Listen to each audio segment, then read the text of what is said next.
그 영화 보셨어요? 빰빰빰빠바밤 빰빰빠밤. 노래만 들어도 알 수 있는 영화 미션 임파서블 파이널 레커닝 보고 왔는데요. 톰 크루즈 형님을 다시 한번 생각해 보게 된 영화 같이 이야기해 보죠. This can't all be true. You gave him an aircraft carrier?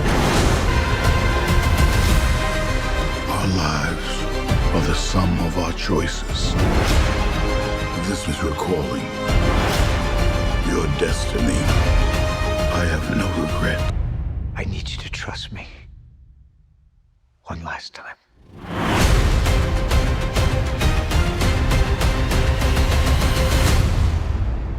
사실 이야기 구조는 간단한데요.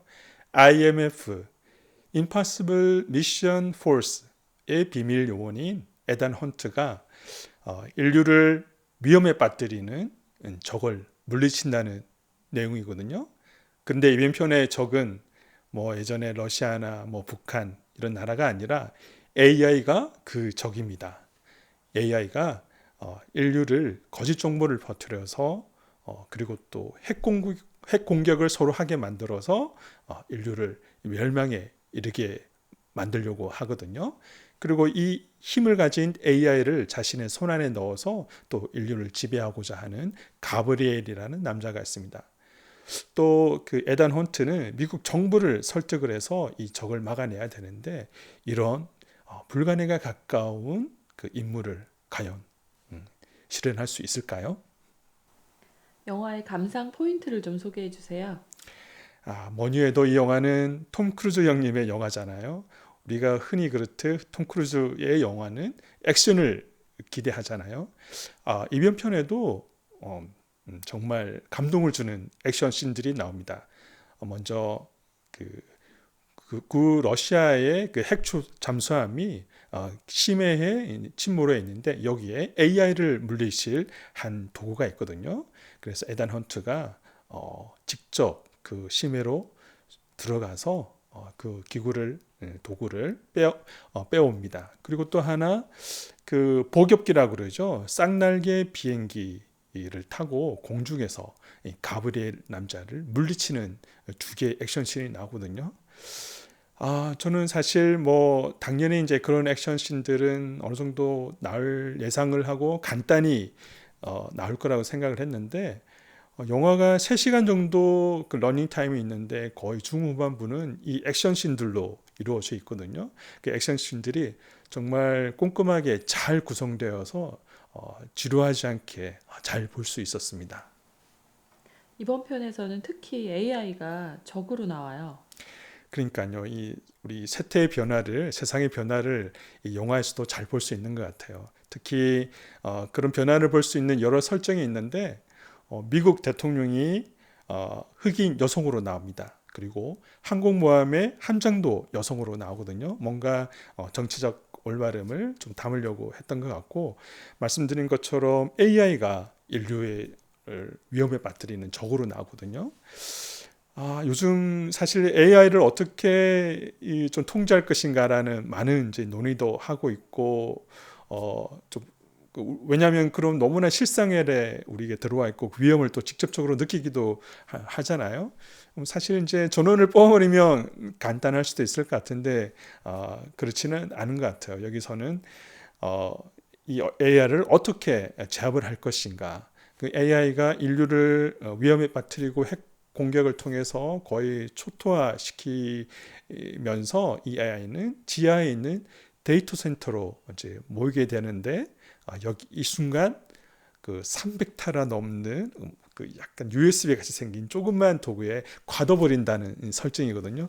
조금 황당한 설정일 수도 있는데 하지만 우리가 벌써 AI에 대한 어떤 생각을 많이 하고 있는 시점에 이르다 보니까 그 설정들이 꼭 그렇게 무리한 설정은 아닌 것 같고 아무튼 이 세대의 변화를 인류의 적을 AI로 둔다는 점에서 참 재밌는 설정이었습니다.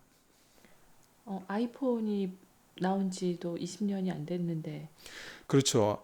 사실 이제 AI가 뭐 챗GPT니 우리 일상에서 저도 자료조사하고 할 때 잘 쓰고 있는데 아이폰이 나온 지도 사실 20년이 채 안 됐는데 벌써 이제 우리 일상에서 빼놓고는 생각할 수가 없잖아요. AI도 이제 그런 것 같아요.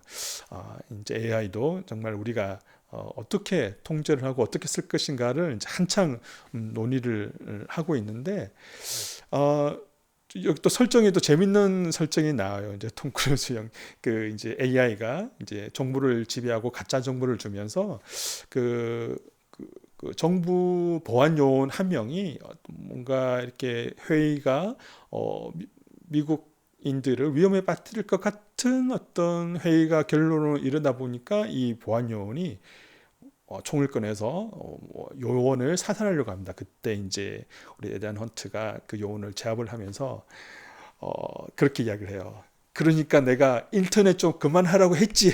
뭔가 톰 크루즈 형님이 개인의 감정이 들어간 씬이 아닌가. 좀 많이 공격을 많이 받잖아요.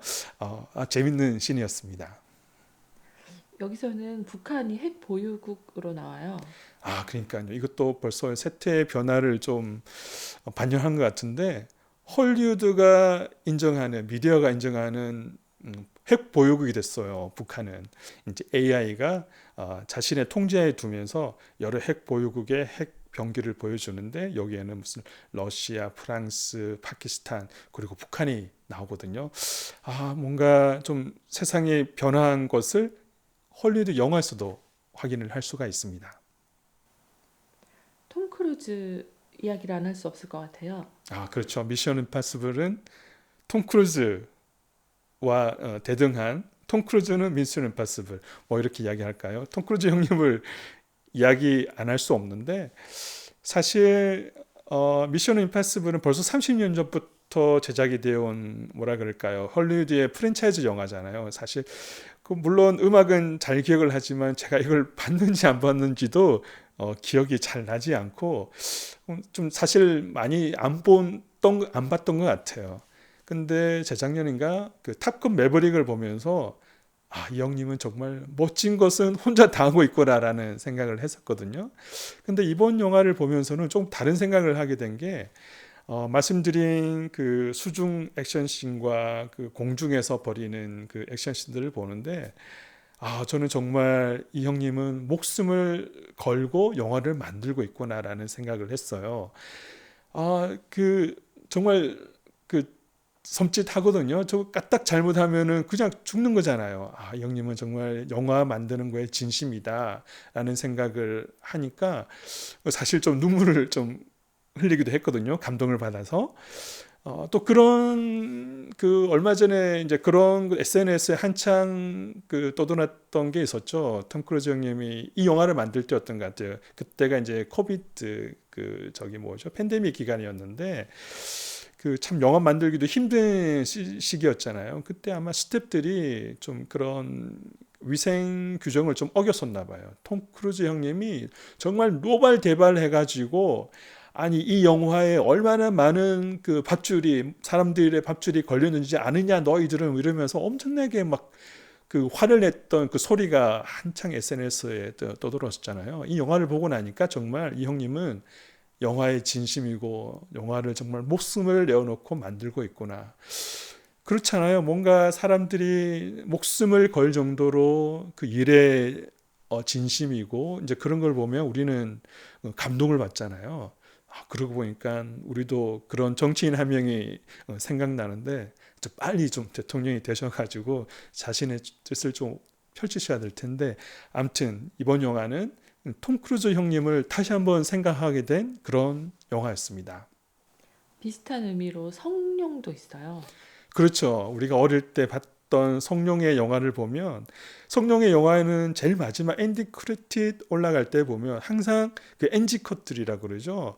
막 건물 위에서 떨어지는데 왜 천막에 걸려서 막 여러 NG 컷이 나는데 떨어져가지고 아파하는 모습들을 보면서 우리는 정말 감동을 했잖아요. 진심이구나. 영화 만들기에 스턴트라는 게 정말 어려운 건데 저걸 해내는구나 라면서 또 그런 감동을 느꼈잖아요. 이번 영화에도 그런 감동을 느낄 수 있었습니다. 피디님도 톰 크루즈 형님 영화라서 그런지 한껏 좀 업돼 있으신 것 같은데 이런 영화 누구에게 추천해 주고 싶으세요? 미션 임파서블은 톰 크루즈는 미션 임파서블. 뭐 이제 벌써 나이도 이제 많이 드셨고 영화 제목도 사실 파이널 레커닝, 여기서는 극 중에서는 최후 심판이라고 번역을 했더라고요.